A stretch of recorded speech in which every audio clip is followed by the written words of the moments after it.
بسم اللہ الرحمن الرحیم۔ السلام علیکم brothers and sisters, welcome back to my channel mixture of life. اور آئی ہوپ کہ آپ لوگ سب اچھی لائف گزار رہے ہوں گے، صحت مند لائف گزار رہے ہوں گے، اور رمضان کی برکتیں جو ہیں وہ سمیٹ رہے ہوں گے۔ تو آج کا جو ٹاپک ہے وہ میں پڑھ رہی تھی، تو میں نے سوچا میں آپ کے ساتھ بھی شیئر کروں۔ آیت الکرسی کا ترجمہ اور اس کی فضیلت کیا ہے، آج ہم وہ ڈسکس کریں گے۔ تو جیسے کہ آپ کو پتہ ہے کہ آیت الکرسی جو ہے وہ تمام آیات کی سردار ہے، اور اس کو پڑھنا کتنا افضل ہے اور اس کے کتنے فوائد ہیں، یہ میں آج جو میرے نالج میں وہ میں آپ سے شیئر کروں گی۔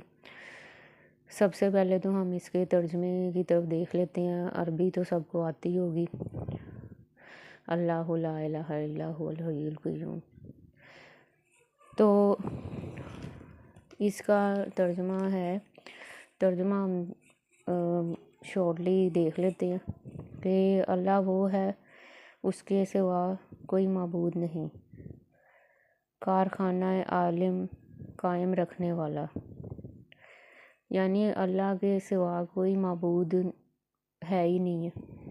وہ واحد ہے جو اس پوری کائنات کو چلا رہا ہے، اور اس کائنات کا جو کارخانہ اب جو لفظ یوز ہوا ہے، تو جو کارخانہ ورڈ یوز ہوا ہے کہ کائنات جو اللہ نے بنائی ہے وہ اللہ کے لیے ایک، جیسے کارخانے میں کوئی چیز مینوفیکچر ہوتی ہے، اللہ تعالیٰ کے لیے کائنات ایک کارخانے کی طرح ہے۔ اس سے آپ یہ بھی مثال لے سکتے ہیں، جیسے سٹارز روز نئے بن رہے ہیں، کہکشائیں نئی بن رہی ہیں یونیورس کے اسپیس میں۔ اگر آپ اسٹڈی کرتے ہیں یا انٹرسٹ رکھتے ہیں تو ان لوگوں کو پتہ ہوگا کہ روز اس کائنات میں گلیکسیز کا اضافہ ہو رہا ہے، سٹارز کا اضافہ ہو رہا ہے، اور کہکشائیں ہیں جہاں سے سٹارز نئے بن کے نکل رہے ہیں۔ تو ہم لوگوں کی سوچ محدود ہے، لیکن اللہ کی قدرت اتنی وسیع ہے کہ اللہ کے لیے یہی کارخانہ ہے کہ وہ نئے سیارے بنا کے باہر نکال رہا، اور جو ختم ہو رہے ہیں ستارے ان کو بلیک ہول میں فنا ہو رہے ہیں وہ۔ تو اس لیے یہاں پہ کارخانہ عالم کو قائم رکھنے والا، یعنی اس نے سب کچھ قائم رکھا ہوا ہے، اس کو نہ اونگ آتی ہے نہ نیند، یعنی اس کو اگر جو چیز چلانے والا اگر وہی اس کو نیند آئے گی یا اونگ آئے گی تو وہ تو کائنات کا سلسلہ ہی تباہ ہو جائے گا۔ تو اللہ تعالیٰ اپنی بتا رہا ہے کہ شان بتا رہا ہے کہ نہ اللہ کو نیند آتی ہے اور نہ اس کو اونگ آتی ہے، اور وہ ان پوری چیزوں کو تھامے ہوئے ہے، اس کا ہے جو کچھ آسمانوں اور زمین میں ہے، جو کچھ بھی ہے اسی کا ہی ہے، اس نے ہی بنایا ہے۔ کون ہے جو اس کے اذن کے بغیر اس کی سفارش کرے؟ مطلب اس کا مطلب یہ ہے کہ اللہ تعالیٰ نے اتنا کسی کو اجازت نہیں دی سفارش کرنے کی، جیسے روز حشر میں جب لوگ سفارش کی مختلف پیغمبروں کے پاس جائیں گے تو سب انکار کر دیں گے، سفارش سب کو اپنی اپنی پڑی ہوگی، اور کسی کو اجازت نہیں ہوگی کہ وہ سفارش کرے، صرف ہمارے پیارے نبی صلی اللہ علیہ وسلم ہیں، ان سے سفارش کا ان کو حکم دیا جائے گا کہ آپ کر سکتے ہیں، تو پھر وہ سفارش کریں گے اپنی امت کی۔ تو یعنی اللہ کی اجازت کے بغیر اس سے کوئی سفارش بھی نہیں کر سکتا۔ جو کچھ لوگوں کو پیش آ رہا ہے اور جو کچھ اس کے بعد ہونے والا ہے وہ سب جانتا ہے، یعنی جو کچھ بھی ہمارے ساتھ ہو رہا ہے ان پریزنٹ، جو پاسٹ میں ہو چکا ہے، جو فیوچر میں ہونے والا، اس کو تو سب پتہ، کیونکہ وہ مالک ہے ہمارا۔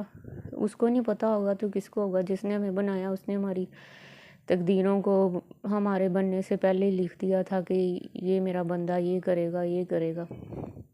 کرتا انسان اپنے اختیار سے، لیکن اللہ تعالیٰ کو ان سب چیزوں کا پتہ ہے کہ جو ہم نے کرنی ہے، اس لیے وہ اللہ نے پہلے سے لکھ دی ہوئی ہیں. لوگ معلومات میں کسی چیز پہ احاطہ نہیں کر سکتے مگر جتنا وہ چاہے. یعنی کہ اللہ تعالیٰ کا جو اتنی معلوماتی اللہ تعالیٰ کسی انسان کو دے گا جتنی وہ چاہے گا یا وہ اجازت دے گا. جو بھی آج سائنس ترقی کر رہی ہے وہ اللہ تعالیٰ نے صرف اتنی ہی ان کی پہنچ رکھی ہے جہاں تک اللہ چاہے گا. اور اللہ تک پہنچنا، یا جس طرح یہ سائنٹسٹ لگے ہوئے ہیں کہ ہم آگے کے آگے پہنچیں کہ کیا اگلی گلیکسیز ہیں یا 7 آسمان ہیں، ہم ان تک پہنچ جائیں، تو وہاں تک یہ لوگ نہیں پہنچ سکتے کیونکہ اللہ نے ان کو اتنی اجازت نہیں دی. جتنا اللہ تعالیٰ ان کو اجازت دے سکے گا یہ وہاں تک ہی پہنچ سکیں گے. تو ابھی تک تو ہم نے جو سمندر ہے اس کو بھی جو ہے نا ہم نے پوری طرح سے ڈسکور نہیں کیا. یہ سائنس کا سائنٹیفک طور پہ میں آپ کو بتا رہی ہوں کہ اس کا کچھ پرسنٹ ہی ابھی یہ دریافت ڈسکور کر سکیں. اس کے علاوہ ان کو یہ بھی نہیں پتہ کہ سمندر کی جو ڈیپتھ جہاں پہ انسان نہیں پہنچ پاتا یا کوئی بھی اسپیس شپ نہیں پہنچ سکتی وہاں پہ کیا ہو رہا ہے. اور جب یہ جاننے کی کوشش کرتے ہیں کسی اس کے تھرو، یہ جو میرینز، یہ جو ان کی وہ سمندری تودے ہوتے ہیں ان میں، تو وہ آپ نے وہ دیکھا ہوگا، سنا ہوگا واقعہ جو ٹائٹینک کا جہاز دیکھنے گئے تھے سب میرین میں، تو اس میں کیا ہوا تھا، وہ تباہ ہو گئی تھی. تو پریشر پانی کا اتنا ہے نیچے کہ کوئی اسپیس شپ بھی وہاں پہ اس کے پریشر کو برداشت نہیں کرتا. اللہ کے پانی کو ہم برداشت نہیں کر سکتے تو ہم اللہ تعالیٰ کے اگر وہ ہم پہ عذاب ڈال دے تو ہم وہ کیسے برداشت کریں گے. اللہ سے پناہ مانگنی چاہیے ہر ٹائم. اور اس کی لاسٹ لائن یہ ہے کہ اللہ کی کرسی اتنی وسیع ہے کہ اس کے سامنے جو یہ کائنات ہے نا وہ ایک چھلے کی طرح، مطلب اللہ کی کرسی اتنی وسیع اور اتنی بڑی، اللہ کا تخت کہہ لیں جو بھی، کہ اس کے سامنے یہ کائنات ایک چونٹی کے برابر ہے اور اللہ تعالیٰ سب چیزوں کو تھامے ہوئے. مطلب اللہ تعالیٰ ہر چیز کو چلا رہا اور اس کو نیند نہیں آتی، اس کو اونگ نہیں آتی کیونکہ وہ مالک ہے. وہ کیسے سو سکتا، وہ تو ان چیزوں سے پاک ہے.